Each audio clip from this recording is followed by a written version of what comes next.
Do educate friends, then do the rest. Hello everyone, this is Sapna Singh and welcome to the channel Do Educate. बात कर रहे थे हम stress के बारे में। पिछली क्लास में हमने स्ट्रेस के बारे में देखा भी था, कुछ चीज़ें देखी थी उसके बारे में। देखेंगे अब स्ट्रेस कितने टाइप्स के होते हैं। स्ट्रेस जो होते हैं वो दो टाइप के होते हैं। पहला हो गया आपका नॉर्मल स्ट्रेस,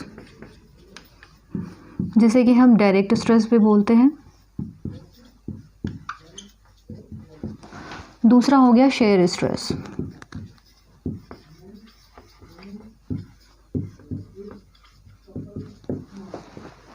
नॉर्मल स्ट्रेस और शेयर स्ट्रेस, दोनों में डिफरेंस क्या है? तो दोनों स्ट्रेस ही। क्या डिफरेंस है अब दोनों में? नॉर्मल स्ट्रेस जो होता है वो सरफेस के परपेंडिकुलर डायरेक्शन में लगता है। ये हमेशा याद रखना है कि नॉर्मल स्ट्रेस कहाँ पे लगेगा। सरफेस है, सरफेस के परपेंडिकुलर डायरेक्शन में या फिर सरफेस के नॉर्मल डायरेक्शन में। नॉर्मल कह लो या फिर परपेंडिकुलर कह लो, दोनों बात सेम होती है। तो अगर सरफेस के परपेंडिकुलर डायरेक्शन की बात करें या फिर सरफेस के नॉर्मल डायरेक्शन की बात करें तो ये डायरेक्शन हमें मिलती है। और यहाँ पे जो फोर्स होता है उसकी वजह से जो स्ट्रेस डेवलप होगा वो क्या होगा? स्ट्रेस होगा, डायरेक्ट स्ट्रेस या फिर नॉर्मल स्ट्रेस होगा। शेयर स्ट्रेस में क्या होता है?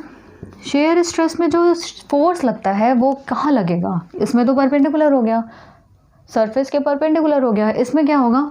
अलोंग द सरफेस लगेगा। यहाँ पे जो फोर्स लगेगा अलोंग द सरफेस लगेगा और इसकी वजह से जो स्ट्रेस डेवलप होगा वो क्या होगा? शेयर स्ट्रेस होगा। ठीक है। डायरेक्ट या नॉर्मल स्ट्रेस में फोर्स कहाँ लगता है? वो होता है सरफेस के नॉर्मल डायरेक्शन में लगेगा। और शेयर स्ट्रेस में हमेशा जो फोर्स लगेगा वो लगेगा सरफेस के अलोंग लगेगा। ठीक है। यहाँ पे क्या होगा? Along the surface.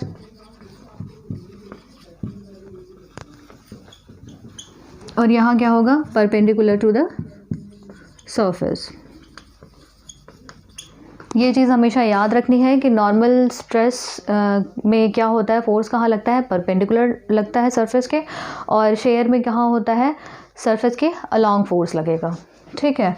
ये हमने देख लिया नॉर्मल और शेयर स्ट्रेस के बारे में। अब दो चीज़ें और आती हैं। एक होता है टेंसाइल स्ट्रेस और दूसरा होता है compressive stress.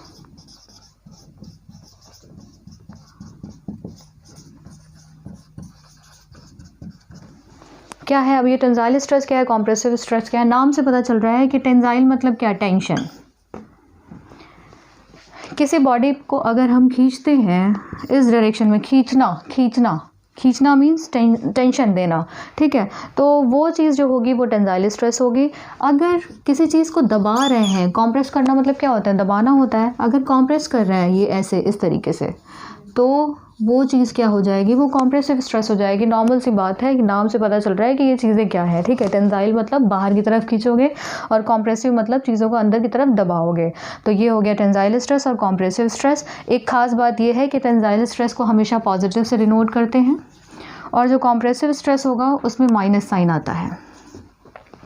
Tensile stress positive, compressive stress negative. ठीक है। समझ में आ गया होगा कि नॉर्मल शेयर में क्या डिफरेंस है और इस टेंसाइल स्ट्रेस या फिर कॉम्प्रेसिव स्ट्रेस क्या होता है।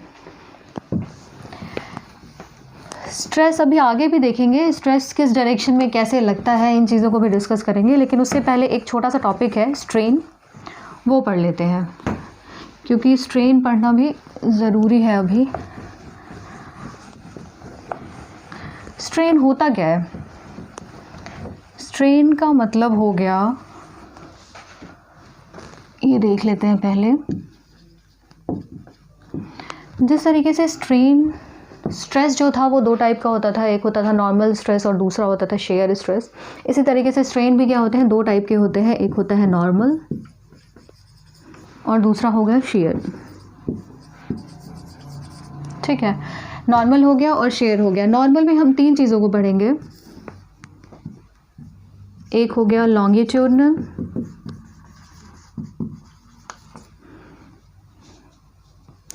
दूसरा हो गया लेटरल और तीसरा हो गया वॉल्यूमेट्रिक। ठीक है। नॉर्मल में क्या पढ़ेंगे? लॉन्गिट्यूडनल के बारे में पढ़ेंगे। लेटरल के बारे में पढ़ेंगे और फिर वॉल्यूमेट्रिक स्ट्रेन के बारे में पढ़ेंगे। स्ट्रेन होता क्या है, नॉर्मल स्ट्रेन क्या होता है, सबसे पहले ये देखेंगे कि नॉर्मल स्ट्रेन क्या है। नॉर्मल स्ट्रेन मतलब, नॉर्मल स्ट्रेन जो होता है वो होता है चेंज इन डायमेंशन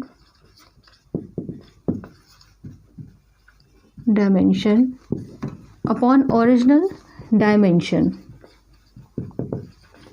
ठीक है, नॉर्मल स्ट्रेन क्या होता है, change in dimension upon original dimension, मतलब कितना बॉडी अपने शेप को चेंज कर रही है वो डिवाइडेड बाय कितनी उसकी इनिशियल डायमेंशन थी या लेंथ थी या डायमीटर थी, जो भी था वो क्या होगा, वो नॉर्मल स्ट्रेन होगा।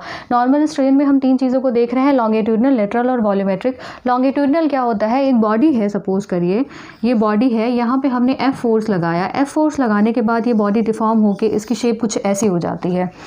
ओरिजिनल लेंथ सपोज करिए इसकी L नॉट है, ठीक है, ओरिजिनल लेंथ क्या हो गई, L नॉट, मतलब ये क्या हो गया, ये L नॉट हो गया।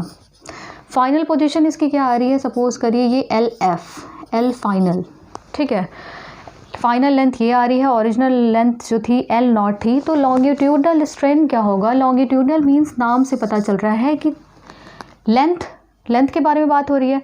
नॉर्मल स्ट्रेन की वैल्यू क्या थी, change in dimension upon original dimension, यहाँ पे लॉन्गिट्यूडनल आया है, मीन्स कि चेंज इन डायमेंशन क्या है, change in length upon original length.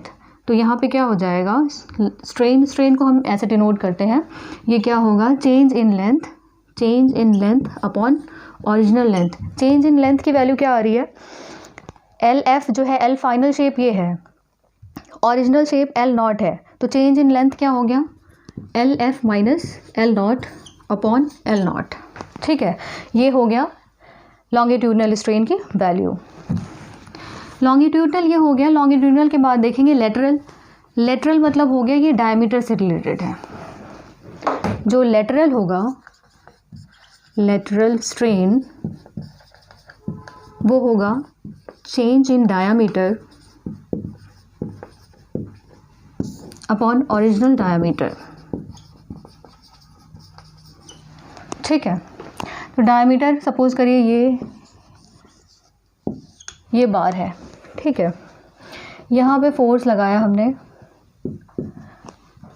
ये ऐसे जा रही है, ठीक, यहाँ पे डायमीटर पहले इनिशियली क्या था, कैपिटल D था, बाद में जब इसको खींचेंगे, इसको फैलाएंगे तो क्या होगा, लेंथ बढ़ेगी, लेकिन इसका डायमीटर क्या होगा, डायमीटर तो घट जाएगा ना। सपोज करिए डायमीटर D हो गया, स्मॉल d हो गया, डायमीटर क्यों घटेगा, अब कई लोगों के दिमाग में ये भी आ सकता है कि डायमीटर कैसे घट जाएगा।